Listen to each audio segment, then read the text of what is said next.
Thanks for tuning in. So today, I'm on Slade Productions. My name's Toby. Today, we're going to be talking about some films. We're going to talk a little bit about what we've recently watched, what is coming out soon, and Just what's just come out. yeah. Yeah. First of all, Harvey, how are you? Oh, not too bad. What about you, good sir? Yeah, I'm fine. Not much to report, to be honest. Harvey, do you want to start? Yeah, I will start. So basically, segment one is this month I watched. And me and Toby are going to pick a selection or one or two of a film, a show, or a YouTube video, or any sort of media that we've recently watched and we feel the need to talk about. So, Toby, would you like to go first? No. Okay, I'll go first. I've recently watched the first season of Daredevil on Disney Plus. I actually really enjoyed it. Like with all the Marvel stuff recently, I think I've sort of missed the gritty side of it. And like the dark side of it. And I just recently watched the first episode of Jessica Jones season one, because apparently that's like one of the best ones out of like that saga. But And yeah, is Jessica Jones, isn't that the girl from Breaking Bad? yes, it's the same actor. Yeah. Lovely. What have you watched then? So most recently, I watched Schindler's List. I think it's just over 3 hours long. Steven Spielberg directed it, and it's all in black and white. And it's about the Holocaust, basically. It's about a guy called Oskar Schindler, who is a German bloke who's like quite rich. He's a sort of businessman. He comes in and he starts up his own business, and he starts employing Jews. And then basically, as sort of the time goes on, he's trying to save them. Basically, incredibly moving. For me, if a film is over 2 hours 15, 2.5 hours, I have to be really interested. When you were watching this film, was it like, were you engaged the whole time? I actually was. I was expecting to like not get through the whole film, but actually I didn't get bored, because you're right. When films do get 3 hours, you can feel it, and I didn't get bored. Like Steven Spielberg, obviously he's a bit of a goat. The pacing was really good, and yeah, some of the scenes are like hard to watch, to be fair. Well, there's two scenes at the end which are particularly moving, but yeah, Liam Neeson, I think this is best acting performance I've seen him in. Obviously he's become like a massive action star since he did Taken and like all he seems to be in nowadays. So I watched that. That was fantastic. Very good. I also watched a film called Men. Men? What? I don't know what that is. Yeah, so it's an odd one. Actually, it's fucking grim. But basically, the same actor plays all of the male characters, which is quite weird. But how many they male don't. characters are there? Wow. Yeah, so there's a scene where she goes into a pub, and all the characters, they all look different. They're all different people. He's acting differently. They're all played by him. But actually, I didn't think it was that amazing. Oh, okay. Like, they didn't pull it off as well as you hoped. Like, acting was great, and it tried to be really symbolic, but I don't know, it didn't do it for me. On Netflix, it's left Netflix now, but I watched Get Out, and that is a brilliant film. That film is so good. It's like edge of your seat material. You're just constantly, just throughout the film, you're just like, oh my God. And it's just, it just pulls you in. If you don't know what it's about, maybe you shouldn't know. Just go in blind. What do you think, Toby? To be fair, yeah. Yeah, actually, I'd agree. I didn't have a clue. The less you know, the no better. idea what it was about, and I just started watching it. And that's why I was just like, oh, this is like pretty normal. And I had no idea what was going on. And it was brilliant. So yeah, I think the less you know, the better. Because I went in blind and I was like, oh my God. I find with a lot of thrillers, I'm not usually that gripped. I'm not that on the edge of my seat a lot of the time. I feel like it's only a select amount of films that can really get me like, oh my God, this is fucking mad. Like, and that's one of them. And I can watch that like any day. Well, not any day, but I can watch it over and over again, and you'll pick things up. And yeah, it's a brilliant film. If you've not seen it, it's not on Netflix anymore. But try and find it. Okay, should we move on to segment 2? Yes. Okay, so we're going to talk about our selected films or shows that are coming out soon. When we say soon, we mean coming out in June. So we've got Spider-Man Across the Spider-Verse coming out on June the 2nd. Fairly soon, actually. The time of recording, about 5 or 6 days. it's going to release. I mean, I saw the first one. I think everybody can agree that it was like unique, different style of animation, like the way they did like the different frames per second on the character Miles and like sped that up like as he learned to use his powers. I don't really know what to expect. I've not watched any trailers. For me personally, I don't really watch trailers because I like to go into most films blind. Yeah, Toby, what do you have to say about that one? Yeah, really excited. The first one, I've only seen it once, but it's so good. Yeah, it is literally like watching a comic book on a screen. It's mad. And I forgot about that, the fact that they used a lower FPS Yeah, for Miles because he hasn't developed his powers as much as the other yeah. Spider-Man. I'm pretty sure that's true. They speed it up as the film goes on. Yeah. I also haven't seen the trailers. I deliberately haven't watched the trailers. In fact, there's a lot of films which are coming out in the next few months, which I deliberately haven't watched trailers for. Because I agree, there's way too much stuff that's released in trailers. If I don't care about the film as much, I will watch it. Yeah, Like I watched the trailer for Barbie. Like I do want to see that. But with something like Barbie, there's not gonna be well, there might be set pieces, but like I knew watching that I wouldn't see anything that would spoil like what I was going to be in for, if that makes sense. yeah. But then again, any trailers like are just dangerous. I like teasers are good. I think teasers are good. If everything was kept to like a 30-second teaser, which just sort of gave you a small hint of what it was about, didn't show you too Mm, much, wasn't like cut, just a couple of shots. I think that's perfect, and that would really get me, wanting to watch it even more, rather than a 3 minute yeah. teaser with like bits from every action sequence. It's just pointless. So anyway, Trying to think of like a film. Okay. oh wait, no, go on. No, it's fine. No, no. I was just going to say, what film are you looking forward to in June? Asteroid City, which is the new Wes Anderson film. The last film he released was The French Dispatch, which came out in 2021, I think, or two. As usual, he's got an unbelievable cast. Tom Hanks, Maya Hawke, Scarlett Johansson, Margot Robbie, Jason Schwartzman, who's been in a lot of his films, Tony Revolori, who's also been in a lot of his films, Edward Norton, Adrian Brody. Like he sort of uses the same actors. Like Willem Dafoe is another one, and Tilda Swinton, who always come back to the same ones, but then you'll get in more actors. I think it should be good. The French Dispatch, personally, I didn't love it. I thought it was pretty good, but it wasn't amazing. As usual, it's very Wes Anderson-y. Like he's still sticking to his same formula of the Symmetrical dead-on shots. shots Yeah. and the characters looking at the camera, and then it's all being everything's timed and placed out, and they all talk in the same way. His films are personally, I don't think they're like I never get really moved by them. Like they're very comfortable to watch. They're very easygoing. If you just want to like chill out and just watch something that's like not going to take up much of your emotional capacity, but like they're just really nice films to watch. They're just the vibe of Wes Anderson. I think that's why people love him so much, because like the vibe he creates is so unique. Asteroid City coming out on the 23rd of June, under a month from now. We're going to talk about a Netflix release on the 16th of June. Extraction 2 is coming out with Chris Hemsworth. Can't wait for it. I mean, if you've seen Extraction 1, Yeah. it's like Army John Wick. Yeah. Sorry, I just saw your spider hands. Yeah, apologies for Spider Hands. I My saw was keyboard that. is up here. In the photo I saw, he's like in the Arctic or something. So hopefully it will bring a new spin to it. But if you just want pure action, you watched Extraction, didn't you? Yes, I watched it when it came out. I think January 2020. Yeah. Can't remember. But yeah, I thought the action was fucking sick, to be fair. Long takes. And obviously Chris Hemsworth is great at that sort of stuff, isn't he?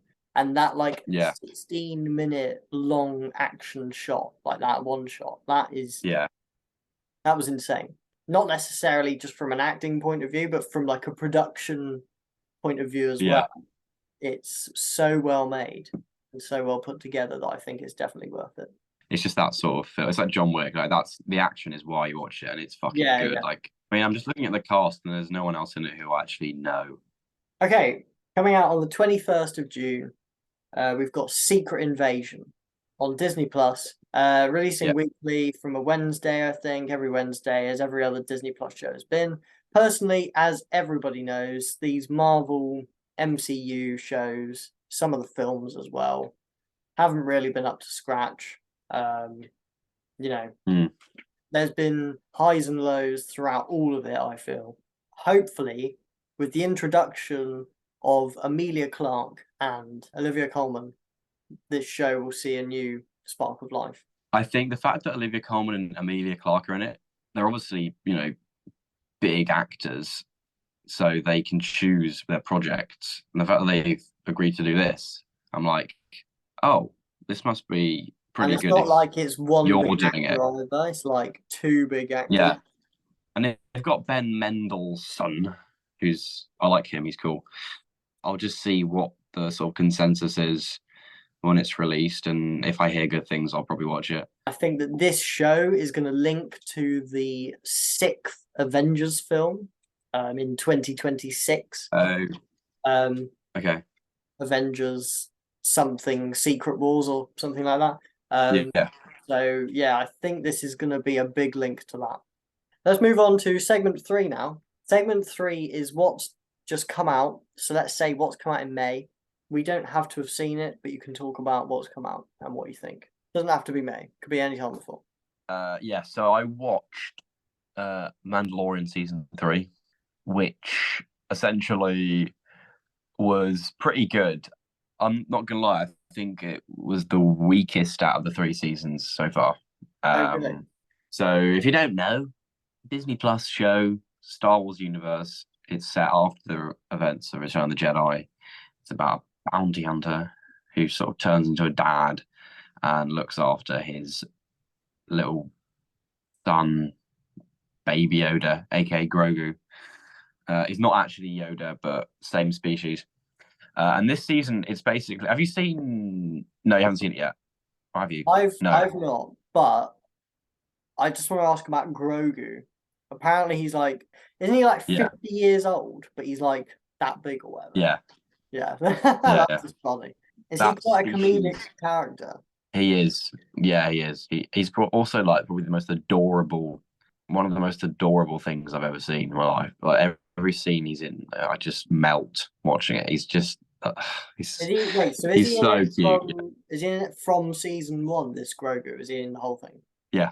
Yeah, this season is about kind of rebuilding the Mandalorian tribe, not tribe, the people of Mandalore. And there's quite a lot of episodes which feel like they're side quests, which is Right. fine. There was like I think 1 or 2 episodes where they like go on a massive subplot, and it's like you barely see the Mandalorian, and they link it back in, and it's a bit sort of makes sense. But I feel like the main criticism I had with season 3, although it was really good, and I really enjoy it, and I thought the ending was really good, I just found that they could have literally probably done the same season in about half the episodes. Like they really just dragged it out a bit, personally. Right. Like you'd finish the episode and be like, oh, like, but no, really good. Obviously, it looks gorgeous. The world building's great. I feel like Star Wars has started to find its feet a bit since the sequels, like because there's been other shows like Andor and Boba Fett, and they've sort of found a bit of a kind of they found a vibe which I think is working. It's less about the Mandalorian and more about the world, I think, in season 3, which is fair enough. But I don't know, really good. But yeah, I wasn't amazed like I was in season 2. I thought season 2 particularly was really good, but really good. Like it was solid. Of course, it's hard to find places on Earth that are like what they're trying to represent in the Mandalorian. So, of course, they use these virtual sets, which are better than green screen, like you say. Some people have said that they would prefer to try and find places like this in the real world because they don't like the virtual set and they want to have the actors feel like they're in a real environment. And I've just heard people mention that. What do you think of that? I think that it actually does make it feel more real because it isn't green screen and they can actually see their environment. And I may have heard some of the actors saying that they actually did find it quite immersive as an actor doing that, and you can actually see environment. And it feels more realistic. But I guess it's just like budget. You know what I mean? Like if you're gonna have to go fly to Jordan and film in the desert, like, that's a lot of effort, and you've got to. Well, that's it. It's a lot of effort to like move all the way to somewhere to make it feel more real, even though you could I just do suppose it they like in you the know volume. they've got a whole crew, they've got the actors, they've got like obviously I'm assuming in the Mandalorian because it's Star Wars, they've got fucking giant set pieces to bring as well. Like I'm assuming they have extracts of ships and like all sorts Yeah, of there's a lot of things stuff. to interact with. Yeah, but I feel like the volume is a big step up from green screen. Like it's a massive step up. Anyway, moving on. Okay, so something that I've seen recently. I don't actually know if it's May release. I think it is like early May. The Super Mario Bros. Movie. Oh yeah, If somehow you've never played a Mario game, you've never had any involvement in Mario at all, then you probably won't enjoy the film as much, just because it's heavily based on like nostalgia. So especially the Wii versions of Super Mario Brothers and Mario Kart. When you're watching the film, there's like so much, there's so much like references the games. The plot just really simple. I mean, it's a kids' film at the end of the day. Like people that are criticizing it too much, like it is a kids' film. I think you just got to go in just for a laugh, really. So it's just like it's just one big laugh, really. But it is pretty good, and the visuals are amazing as well. I wouldn't say rush to the theaters to watch it. If you want to just have a fun time, watch the yeah. Super Mario Bros. Movie. I don't think I'll rush to watch it. No, But it does look really good. Like the animation looks really cool. And I feel like because I loved Mario Kart Wii when I was a kid, and like everyone loves Nintendo, like people our age. So, like if I was gonna watch it, it would be for the sort of nostalgia of it. Yeah, it's good for kids. It's good for people that have grown up with like playing the games. But if yeah, you're if you haven't grown up with the games, or if you're going expecting like an adult film with like a decent plot, just don't do that. Like it's just not what it is. Would you like to talk about Beef that's released on Netflix? yeah.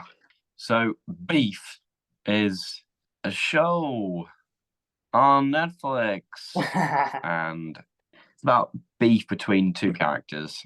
Basically, it's about two people who are living quite different lives, but yet they're facing a lot of problems. They sort of feel better about themselves by trying to make the other person's life worse, and it's kind of the journey of them doing shit to each other to like piss each other off. I've only seen like half of it. It's good. Like it's not amazing. I think the acting is okay. With a lot of the episodes, it's them just like nearly missing each other or like making the other person's life worse without actually meeting them. It's hard to explain, but no, Right. it's good. It's good fun. It's quite funny. It went like to the top of the charts on Netflix, didn't it? When it released. Yeah, Would you recommend that people watch it? like yeah, I would recommend it to be honest. Nice. And just a quick one as well. I've been watching season 15 of Taskmaster, and Channel 4 is it? if you're up for a laugh on Channel 4, the lineup of comedians, I didn't know any of them before, but they're all actually quite funny. They're all pretty good. Better than some of the recent lineups Yeah, we've had. If you're into Taskmaster, there's actually like a Taskmaster Junior coming up.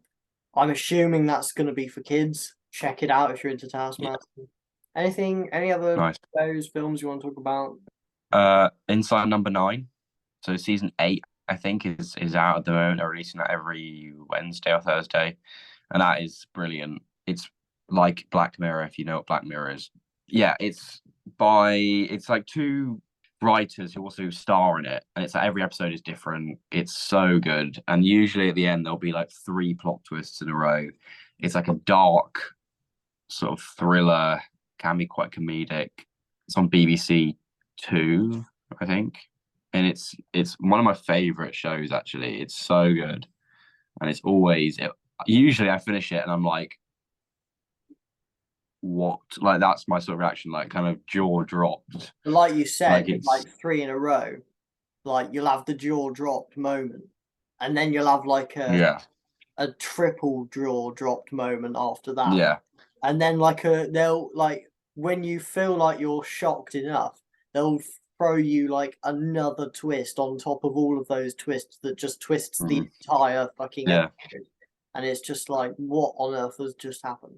The writing is just so good. Like I never see it coming. Sometimes I'll see like maybe the first plot twist coming, but then I won't see the next two.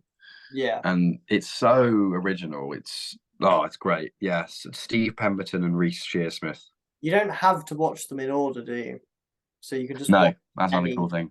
Yeah, you can Yeah, start with season 8, and I'd say actually season 8 for me has been like one of the better seasons out of all of them. I think you're right. Like season 8 has been a lot more consistent than some of maybe season 6 and 7. Mm. I'd recommend it to anyone. Like even if you're not really into dark shit, like it's just good TV. Just Yeah, solid. awesome. And one more thing, if you like the sort of standalone episodes, Black Mirror season 6 is coming out in June as well. That was one we forgot to mention, Oh yeah. and that is going to be brilliant. It's got Aaron Paul in one of the episodes. It's either going to have 4 or more episodes in it. I don't know how many, Okay. but I know it's going to be 4 or more. Just a warning: No, if you've not seen Black Mirror, it's don't go into it thinking you're going to come out with it in a good mood, because it's probably one that of is the a really good point. depressing shows that you'll ever watch. So Yeah, you're right. Some of them are like, God. so I think there was actually a few where I couldn't sleep. It like You know which ones? yeah, Black Museum.